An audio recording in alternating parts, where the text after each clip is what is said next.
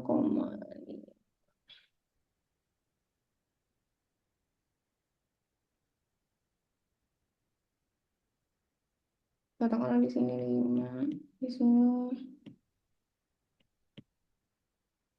sorry, di sini 2,5. Nah, terus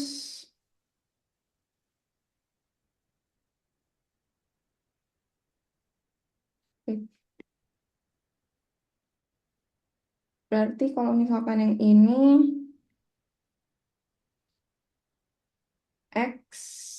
ketika X-nya sama dengan 0, berarti Y-nya sama dengan 15/3 sama dengan 5. Ketika Y-nya sama dengan 0, berarti X-nya sama dengan 15. Oke, mungkin gue akan memperkecil ini ya gambarnya. Katakan di sini 2,5, di sini 5, di sini 15, dan Y-nya 5. Tadi 2,5 sama 5 sama 15.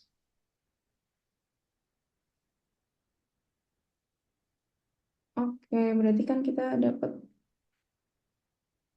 dia kayak gini kan. Buat yang si B. Nah, terus kalau misalkan A berarti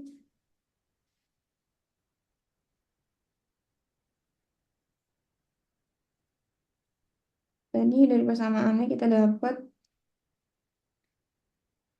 X sama dengan 1, Y sama dengan 10.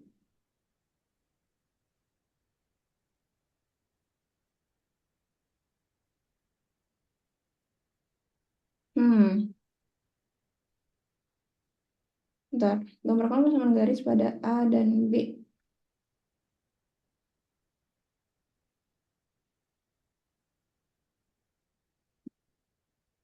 Oke, buat ini nanti gue bakal make sure lagi. Nah, terus bakal gue infoin ke kalian. Nah, terus kita lanjut ke soal 2. Jadi di sini ada survei di kota satelit, yang mana dia tuh melibatkan 800 penduduk usia kerja. Nah, yang mana 400 orang bekerja sebagai pedagang, 300 bekerja sebagai pegawai, sama 200 bekerja sebagai buruh pabrik. Nah, terus bisa kita lihat juga bahwa 200 bekerja sebagai pedagang dan pegawai. 100 orang bekerja sebagai pedagang dan buruh pabrik, 90 orang bekerja sebagai pegawai dan buruh pabrik.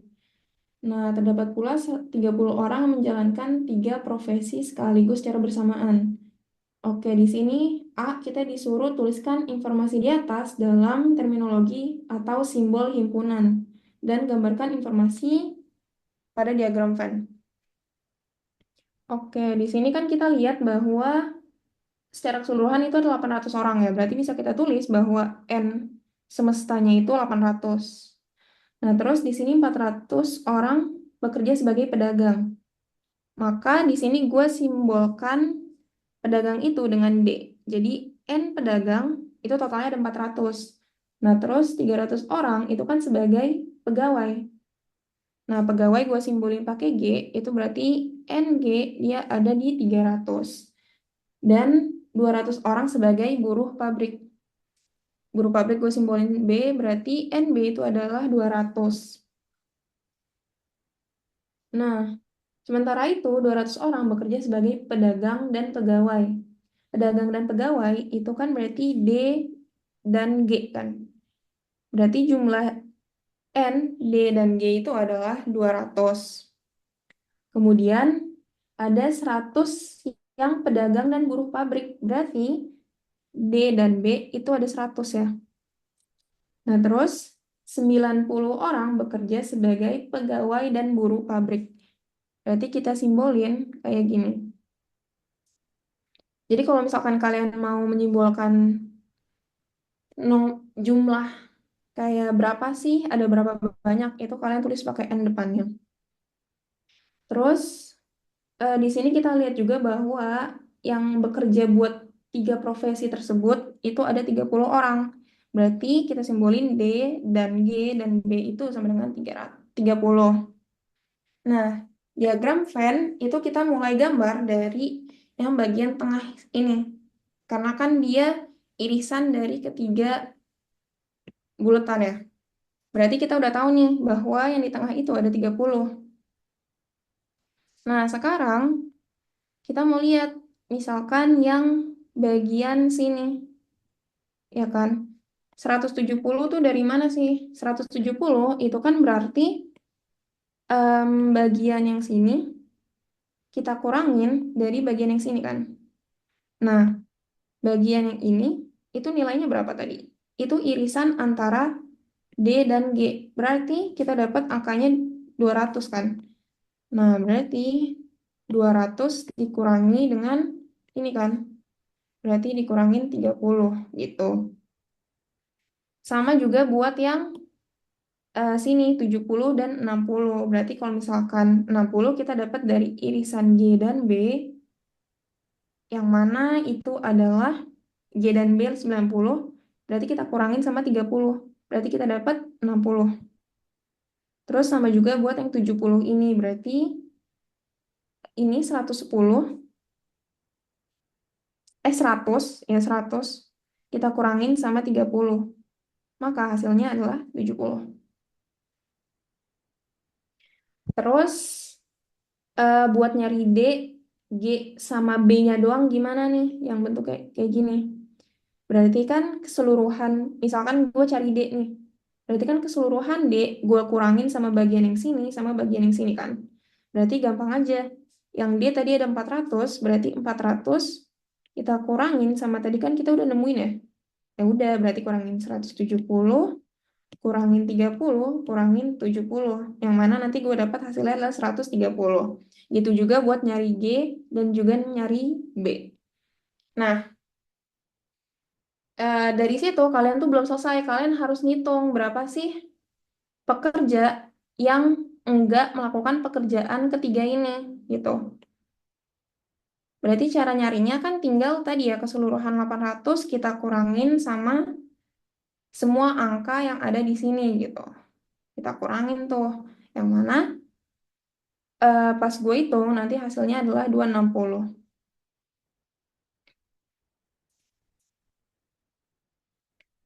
Nah, terus di sini di poin B kita disuruh untuk berapa banyak penduduk yang bekerja sebagai pedagang dan pegawai bukan buruh pabrik. Jadi ditanya adalah pedagang dan pegawai, berarti kan ini kan pedagang dan pegawai tapi bukan buruh pabrik. Berarti ini dikurangin sama bagian yang sini. Karena ini bagiannya buruh pabrik ya kan. Berarti berapa tuh? Kita udah ngitung kan tadi, berarti 170. Nah, simbolinnya gimana? Berarti simbolinnya adalah D dan G, garis miring B, garis miring itu adalah kurang. Nah, selanjutnya ditanya nih, buat poin yang C, penduduk yang hanya sebagai buruh pabrik. Oke, berarti yang hanya sebagai buruh pabrik itu kan yang ini ya. Berarti kita dapat angkanya udah nih 40. Berarti simbolinnya gimana? Simbolinnya adalah si B ini kan. B dikurangin sama D atau G, ya kan? Dikurangin sama ini kan? Oke, berarti kita dapat B dikurangin A atau B gitu. Yang mana itu adalah hasilnya 40.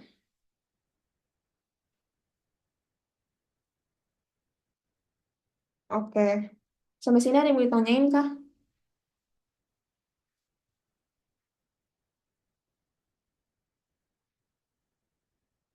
Oke, kalau nggak ada yang mau ditanyain, gue lanjut ke soal ketiga. Jadi di soal ketiga ini ada persamaan ini ya, di mana P itu harga, Q kuantitas, dan di sini ada parameter alfa, beta, gamma, sama delta. Oke, Yang A, tentukan keseimbangan harga dan kuantitas dari kedua persamaan di atas. Oke, berarti kan kalau misalkan kita menentukan keseimbangan, berarti QD sama dengan QS kan? Berarti kita tulis nih, QD sama dengan QS. Yang mana QD itu kita tahu tadi alpha min beta price. Oke, bisa mendengarkan dengan minus gamma ditambah delta price. Oke, di sini kita otak-atik aja sampai kita ketemu bahwa price equilibriumnya adalah alpha plus gamma dibagi dengan beta plus delta. Sama juga buat yang Q. Berarti kalau buat yang Q, kita tinggal substitusi kan si P equilibrium ini ke salah satu ini antara quantity demanded atau quantity supplied gitu. Di sini gue masukin ke quantity demanded. Berarti kan alpha minus beta dikalikan dengan price, yang mana price itu sama dengan ini. Oke. Terus kita mau dia in simplest form gitu kan, dalam bentuk yang paling simpel. Berarti kita kalikan ini ke dalam sama yang ini kita kalikan ke sini kan. Jadi maksudku adalah jadi Q ini sama dengan alpha dikalikan dengan beta plus delta per beta plus delta. Kenapa bisa kayak gini? Soalnya kan ini kalau dicoret sama aja ya, jadi alpha gitu. Nah, terus berarti minus beta dikaliin alpha ditambah beta kali gamma per beta plus gamma gitu kan. Berarti ini sama aja kayak ini dan ini sama aja kayak ini gitu. Nah, karena ini sama-sama per beta plus gamma, beta plus delta berarti bisa gua satuin kan. Jadi langsung kayak gini bentuknya. Nah, terus berarti si alpha ini kita kalikan ke dalam dan kita dapat bentuknya seperti ini. Terus nanti kita berarti bisa cancel out si alpha sama beta ini karena di sini ada yang minusnya gitu. Berarti kita cancel out. Nah, terus kita dapat nih persamaan equilibrium dari quantity bahwa quantity equilibrium itu ada di alpha dikalikan dengan delta dikurangin beta gamma per beta ditambahkan dengan delta. Nah, terus setelah kita dapat ini, kita diminta di pertanyaan B dan C. Jadi ini langsung gue gabung aja. Jika diketahui nilai parameternya kayak gini, oke, gambarkan dalam bentuk grafik kedua model di atas, yang mana sumbu X itu adalah quantity dan sumbu Y adalah price gitu. Nah, terus kita yang C itu disuruh untuk mensubstitusikan, jadi masukin nilai ini ke persamaan ini, ya kan, supaya dapat angkanya. Oke, berarti di sini gue jawabnya langsung gue gabung. Jadi di sini kita tahu tadi buat quantity supplied itu kan seperti ini ya. Nah, terus tadi dikasih tahu nilainya, parameternya berikut. Nah, berarti kita masukin aja nih, di mana gamma itu adalah nilainya min 0,1, nilainya adalah 0,1 ditambah dengan delta dikalikan dengan price. Deltanya adalah 0,5, berarti 0,5 price gitu. Nah, berarti di sini kan kita mau gambarin kurva buat supply-nya kan. Nah, berarti di titik berapa sih ketika si kuantitinya tuh 0 gitu. Ya kan? Berarti kita cari nih kuantiti sama dengan 0, P-nya sama dengan 0,2. Oke, berarti bisa kita gambar si garis kurva supply-nya itu kayak gini. Yang mana dia start point-nya di 0,2. Terus buat kurva demand-nya gimana? Berarti kurva demand-nya kita masukin lagi angka-angkanya di mana alpha itu sama dengan 0,2 dikurangin dengan beta. Beta adalah 0,3 dikalikan dengan price. Oke, berarti di sini em, buat demand-nya kita mau lihat ketika price-nya sama dengan 0, ya kan sini 0, berarti kuantitinya sama dengan 0,2.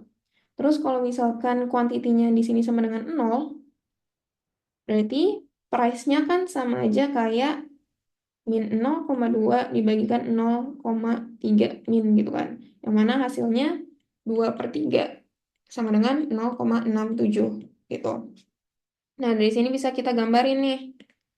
Berarti ketika price-nya 0 berarti kan titik di sumbu X ya. Oke, berarti ketika price-nya 0, kuantitinya 0,2. Dan ketika kuantitinya 0 di sumbu Y, berarti price-nya adalah 0,67. Berarti kita tarik garis. Oke, itu buat jawab yang B. Terus diminta di sini substitusikan nilainya kan ke equilibrium yang udah kita dapetin. Berarti kita substitusikan nih alfa tadi kita masukin 0,2, habis itu ada gamma 0,1 dibagi dengan beta plus delta yang mana hasilnya nanti adalah 0,375. Oke, terus buat quantity equilibriumnya itu kita substitusikan lagi yang mana nanti hasil akhirnya adalah 0,11.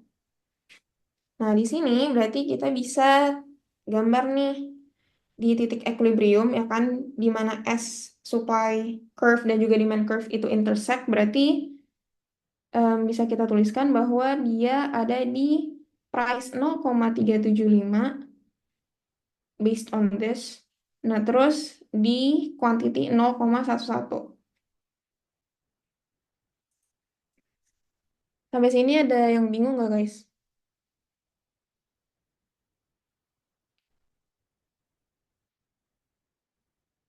Oke, kalau nggak ada, gue lanjut ke soal nomor 4. Di sini kita ada tabel. Jadi tabel ini basically cuma ngerangin, si paragraf ini dia cuma ngerangin tabel ini. Jadi kita langsung aja ngeliat ke tabel. Dan diminta dengan menggunakan sumber daya yang ada, susunlah sistem persamaan linear. Kita disuruh buat persamaannya nih, yang mewakili jumlah komoditi untuk memproduksi 3 jenis komoditi. Jadi ada 3 jenis komoditi, ada X1, X2, sama X3. Berarti buat waktunya itu bisa kita tulis 25X1, 25X1 ditambahkan dengan 10X2 ditambah dengan 2X3 itu sama dengan total harinya 30. Yang mana buat tenaga kerja kita lakuin hal yang sama. Berarti kan 20X1 ditambah dengan 20X2 ditambah dengan 0X3 sama dengan 25. Nah, karena nanti kita bakal ngitung, gua mensimplifikasi persamaannya. Di mana tadi kan kita dapat persamaannya adalah buat yang tenaga kerja itu 20X1 ditambah 20X2 ditambah 0X3 berarti kan 0 itu sama dengan 25. Nah, kedua ruas gue bagi 5 gitu. Makanya di sini gue bisa dapat persamaan yang ini gitu. Yang 4X1 tambah 4X2 sama dengan 5. Nah, begitu juga buat yang si kain. Itu gue ganti ke simplest form juga. Dimana ini sama-sama gue bagi 5. Makanya jadinya 3X1 ditambah 30 bagi 5, 6X2 ditambah 3X1 sama dengan 10 gitu. Nah, terus diminta buat menyatakan dalam bentuk matriks, ya kan? Nah, ingat bahwa bentuk matriks itu adalah AX sama dengan D. Yang mana A itu adalah koefisien dari variabel yang mau kita cari. Apa sih variabel yang mau kita cari? X1, X2, sama X3 kan? Nah, terus D ini merupakan hasilnya gitu. Oke, berarti kan si yang variabel yang mau kita cari kan X1, X2, sama X3. Nah, koefisien X1 berapa aja nih? Sorry, ada 25, 4, sama 3. Berarti kita tulis koefisien X1. Oke, buat koefisien X2 itu ada 10, 4, sama 6. Kita tulis juga nih di sini. Nah, terus buat koefisien X3 ada 2, 4, sama... Oh, sorry. Ada 2, ini 0, nggak ada, sama ada 3. Berarti koefisiennya kita tulis di sini. Dan untuk hasilnya kan 30, 5, dan 10. Berarti kita tulis di ruas sebelah kanan. Nah, terus udah nih, ini buat yang B. Terus diminta buat ngecek apakah dia punya solusi yang unik. Jadi sebenarnya X1, X2, sama X3 itu tuh kayak ada solusinya nggak sih? Ada angka yang fixnya nggak sih? Nah, itu kita cari melalui cek singularity gitu. Yang mana ceknya itu melalui mencari determinan A. Jadi ketika determinan A itu dia sama dengan 0, maka dia singular. Tapi kalau misalkan determinan A itu tidak sama dengan 0, maka dia non-singular. Yang mana non-singular itu artinya adalah dia punya solusi unik gitu. Nah, berarti kita nyari determinan. Oke. Berarti kalau buat nyari determinan, kita kalikan ini kan. 25, habis itu yang sebaris sama sekolom sama 25 itu kita hiraukan. Oke. Jangan dilihat. Habis itu berarti 25 dikali dengan determinan yang nggak sebaris dan sekolom. Berarti kan yang ini ya. Berarti apa? 25 dikalikan 4 dikaliin 3 dikurangin 6 kali 0. Berarti 25 dikali 12 ya kan? Nah, terus dikurangin 10 kan. Sekarang kalau kita lihat ke 10, itu berarti kita jangan lihat yang sebaris sama sekolom sama dia. Berarti kita jangan lihat ini, kita jangan lihat sorry. Kita jangan lihat ini, kita jangan lihat ini. Oke, berarti 10 dikali ini kan 4 kali 3 dikurangin 3 kali 0 gitu. Berarti 10 dikali 12 min 0. Nah, terus ditambah 2. Jangan lihat yang sebaris dan sekolom. Berarti 2 dikalikan dengan 4 kali 6 dikurangin 3 kali 4. Oke. Berarti setelah kita hitung, itu hasilnya kan 25 kali 12, 300 dikurangin 120 ditambah 2 kali 12, 24. Berarti nanti determinan dari A adalah hasilnya 204. Nah, di sini 204 itu kan tidak sama dengan 0. Berarti dari situ bisa kita simpulin bahwa dia bersifat non-singular dan juga punya unique solution. Nah, yang D ini, jika terindikasi adanya solusi, carilah jumlah produk X1, X2, dan X3 dengan aturan Kramer. Oke, jadi di sini kita review ulang buat Kramer's rule itu pertama kita harus cek apakah dia singular atau enggak. Karena kalau misalkan dia nggak singular, dia nggak punya unique solution gitu kan. Jadi ngapain kita cari? Nah, cara yang kedua itu kita buat subdeterminants. Oke. Jadi yang pertama kita buat subdeterminants yang pertama. Kita simbolin dengan A1. Determinan A1 gitu kan. Nah, A1 itu buat nyari variabel yang di sini nih. Yang pertama atau X1 gitu. Nah, karena kita nyarinya X1, berarti tadi koefisien yang X1 itu kita ganti sama hasilnya. Jadi di sini angkanya 30, 5, 10. gitu ngikutin ini. Sedangkan buat yang di sini itu sama aja, nggak berubah. Nah, setelah itu kita nyari nih, kita hitung berapa sih determinannya dari matriks ini gitu. Berarti kan caranya sama kayak yang tadi ya, kita ngitung ini. Berarti 30 dikalikan dengan 4 kali 3 dikurangin 6 kali 0, berarti 30 kalikan 12 dikurangin 10 dikali 5 kali 3 dikurangin 10 kali 0 ditambah 2 dikaliin 5 kali 6 dikurangin 4 kali 10. Oke, di sini kita dapat bahwa determinan subdeterminan 1 atau A1 itu nilainya adalah 190. Nah, 190 itu bukan nilai X1, tapi cara nyari nilai X1-nya adalah dengan membagi si subdeterminannya dengan nilai determinan dari matriks A yang asli gitu. Berarti 190, oke, dibagi dengan 204. 204 dari sini. Berarti kita dapat angkanya adalah 0,93. Terus buat nyari yang A2, berarti kan kita mau nyari X2 kan? Kita lihat lagi nih ke atas. X2 berarti koefisien yang ini. Koefisien X2 kita tutup, kita ganti sama hasilnya. Yang mana nanti bentuk matriksnya itu kayak gini. Oke. Berarti kita cari lagi nih, berapa sih nilai determinan dari A2. Kita cari, berarti nanti hasilnya adalah 65. Nah, berarti buat nyari X2, 65 dibagi dengan nilai ini kan, nilai determinan si matriks A yang asli.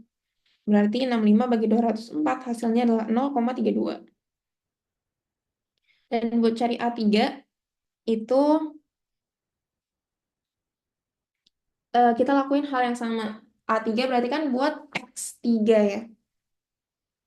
X3 tadi koefisiennya mana? Koefisien yang ini. Berarti kita ganti sama hasilnya. Oke, berarti kita ganti nih, ya kan? Oke, di sini kita cari berapa sih nilai determinannya. Yang mana hasil akhir dari determinan A3 adalah 360. Dan buat nyari X3 berarti kita tinggal bagi 360 dibagikan dengan 204. Hasilnya adalah 1,76.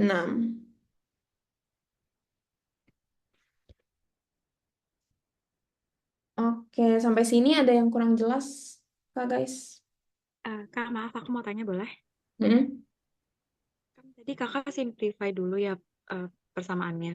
Tapi Mm-mm. barusan aku ajarin buat di simplify. Itu kira-kira nanti hasil akhirnya beda atau sama ya kak kalau disederhanain sama nggak disederhanain? Sama aja, hasilnya sama aja.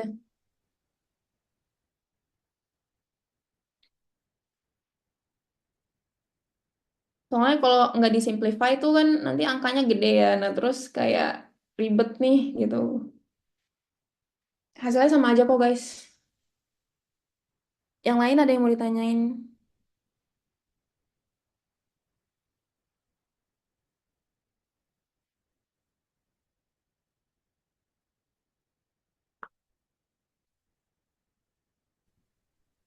Oke, kalau udah aman,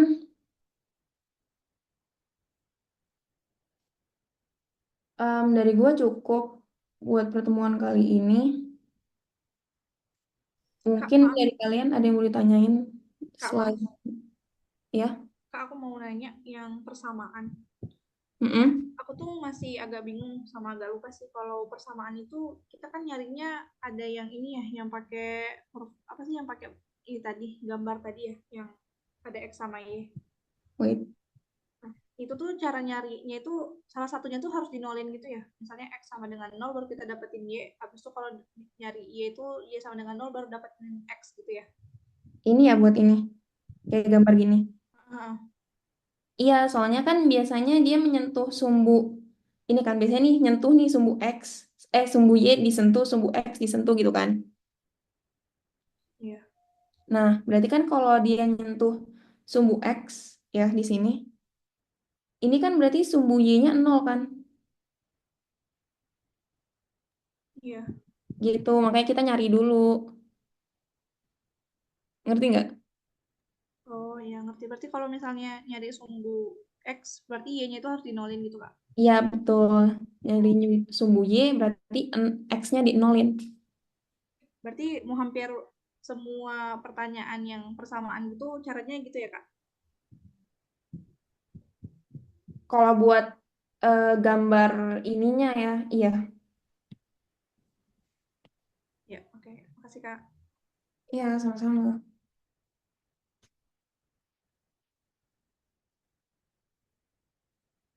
Ada yang mau nanya lagi kah?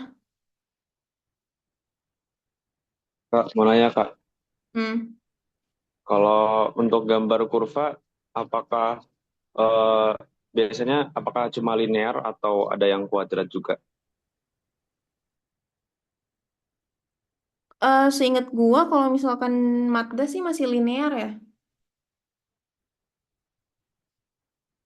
Kayak so far gitu, kayak tahun lalu juga itu linear sih. Oke Kak, Mm-mm. masih. Iya,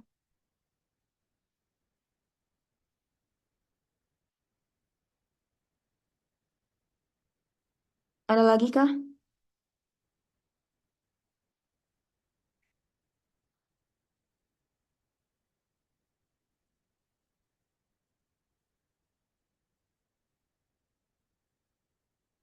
Oke, kalau nggak ada dari gua cukup buat pertemuan kali ini. Gue balikin ke Kesma ya.